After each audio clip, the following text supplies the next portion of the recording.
Hi everybody, my name is Brady and I'm a 19th century American historian and we're back with another React video, and this is Perry.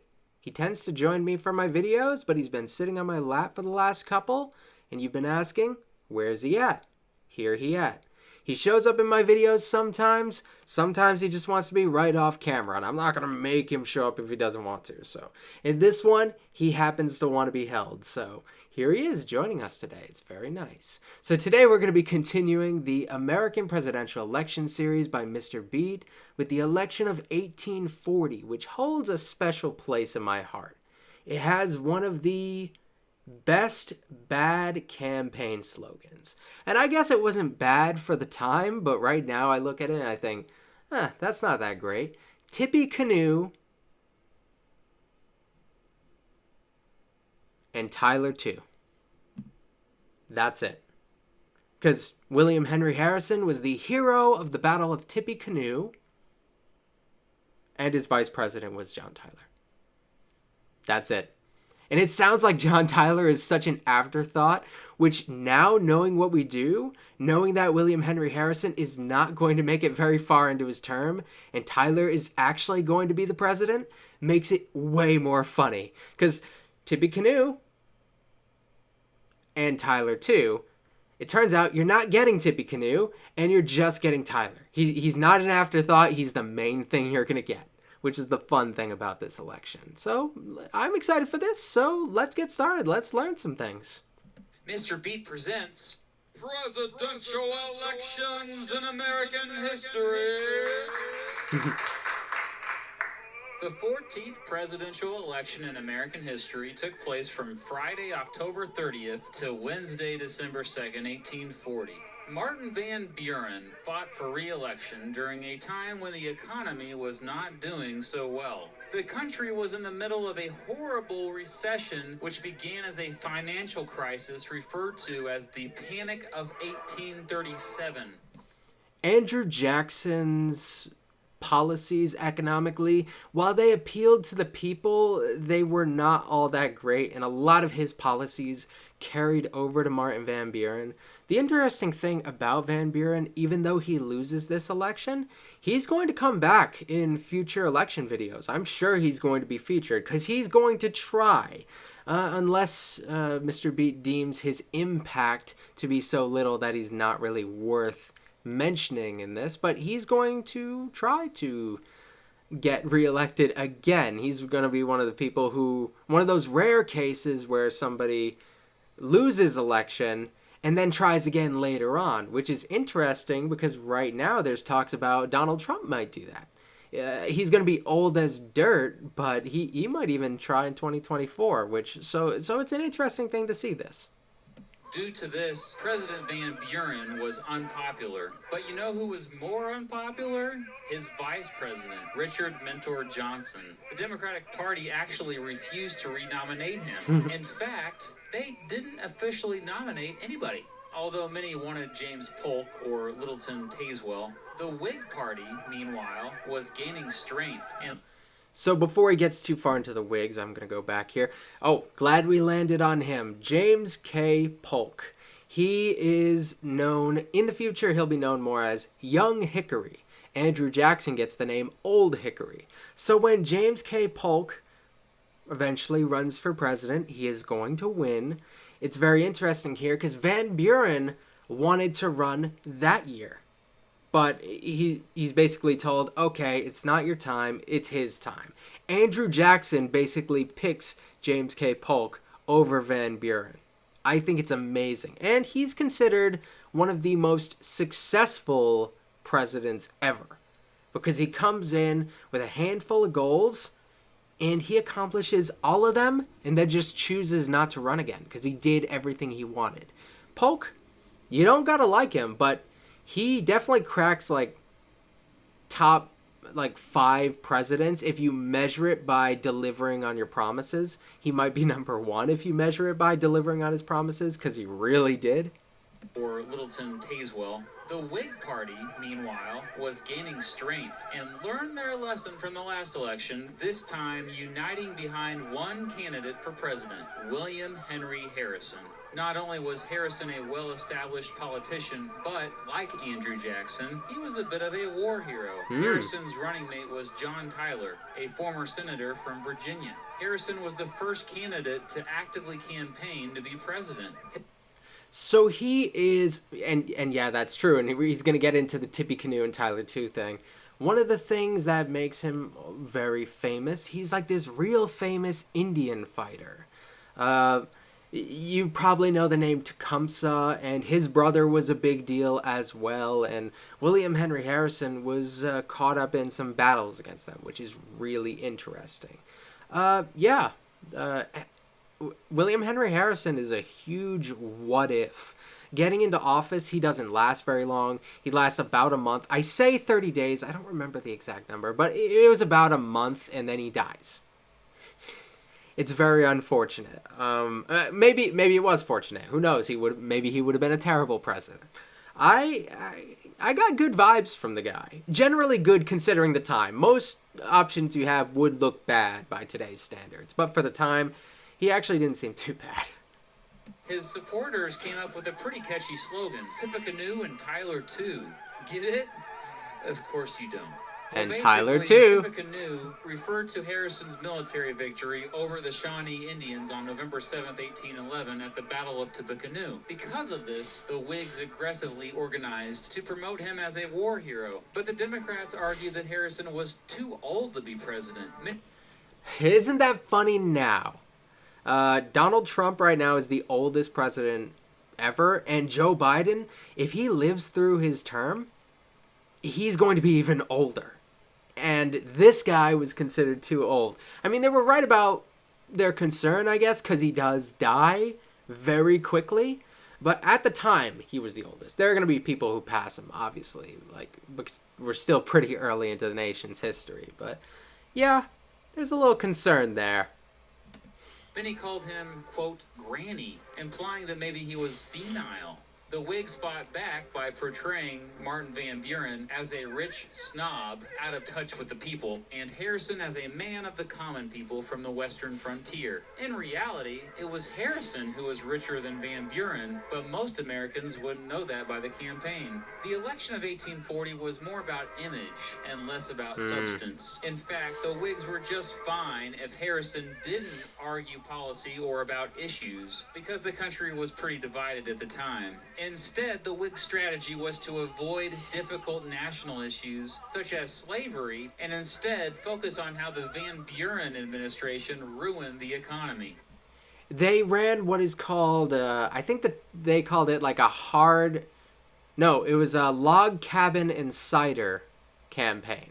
They portrayed him as this guy who was brought up in a log cabin. It's kind of the Lincoln thing that you get later on, except this is like completely manufactured. And from what I hear, Harrison didn't even really like cider. It wasn't his preferred drink, which kind of makes it even funnier. This is one of the most manufactured campaigns to date. And I know that's not a whole lot to compare to, because this is the first one that's really openly campaigning for president and on this level, I guess. I mean, I guess you got a couple other examples that might compare slightly, but it's different from some of the older examples because suffrage is so expanded at this point.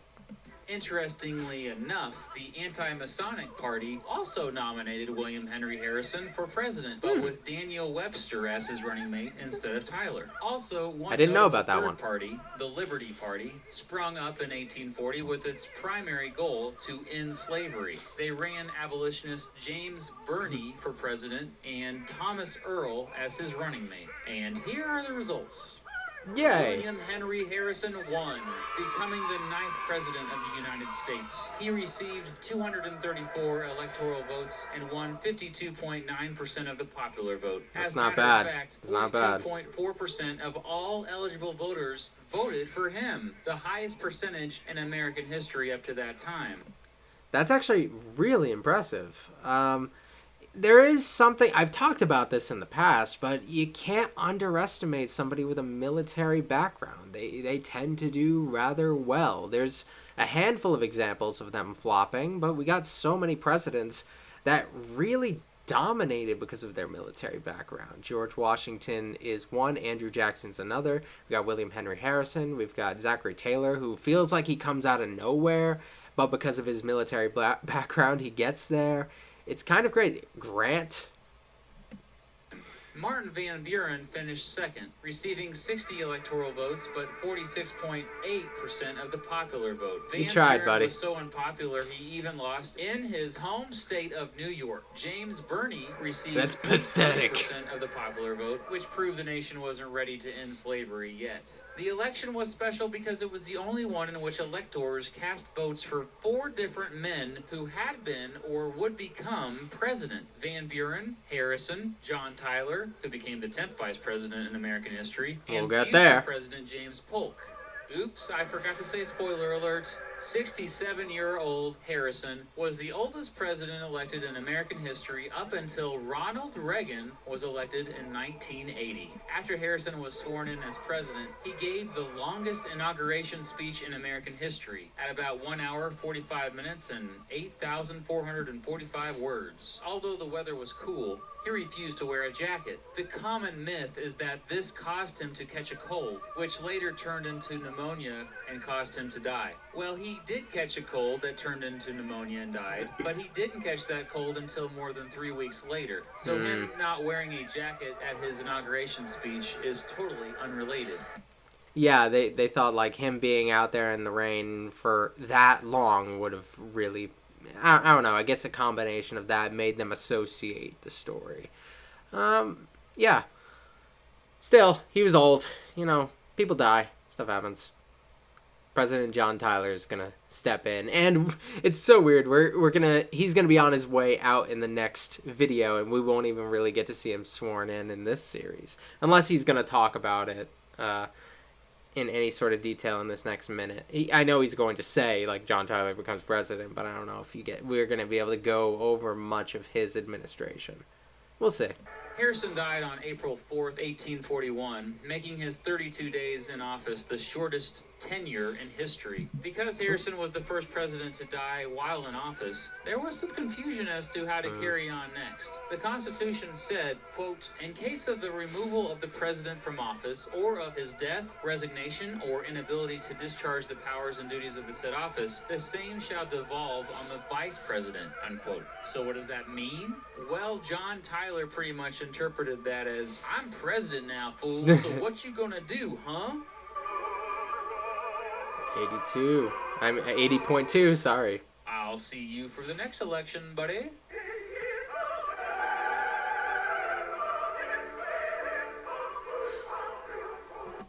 Yeah, so John Tyler, he is the one who established what the vice president was supposed to be in this sense. While since John Adams, there was the big question, and he always said, like, I am nothing, but I could be everything. And maybe he was under the impression that he would become president.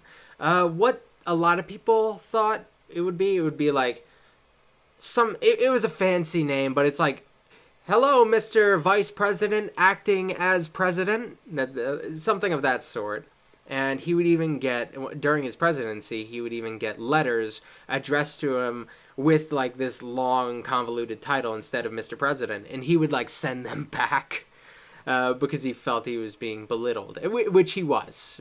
People called him His Accidency, and everybody who's ever not been elected but assumed office has probably gotten that nickname, so that's how it's going to be. John Tyler, a lot's going to go down with him. He basically is going to get disowned by his party. He is not like an ideal Whig. He's much more like an old school Democratic Republican in kind of the Jeffersonian vein. And that's kind of a dead concept at this point. People have moved on beyond that, but Another thing, William Henry Harrison, he was going to be a bit more democratic within his cabinet. He had this idea that he was going to have his cabinet vote on decisions within themselves and they would implement stuff. And John Tyler's basically like, no, we're not doing that in my administration. I would like to I'll hear what you have to say, but I make the final decision. Harrison was far more willing to delegate. And that seems interesting because that's kind of a Washington thing. He relied a lot on the advice of his cabinet. He wanted his cabinet to kind of take the lead on the thinking, and then he would make it happen and kind of hear everybody out and stuff. But in this case, he's like, John Tyler is reasserting that, no, I'm the guy, while William Henry Harrison was like, we're all the guy. We're all going to work together on this. It's interesting. Maybe it's something with their military backgrounds that they had in common that made them want to do that. I guess in practice, George Washington's system was a bit more like what John Tyler would do, but in principle, they both seem to really want to, Washington and Harrison, they both seem to want to lean on their cabinet a little bit more than Tyler did. Tyler really wanted to show that he was the big boy. All right. So that was fun.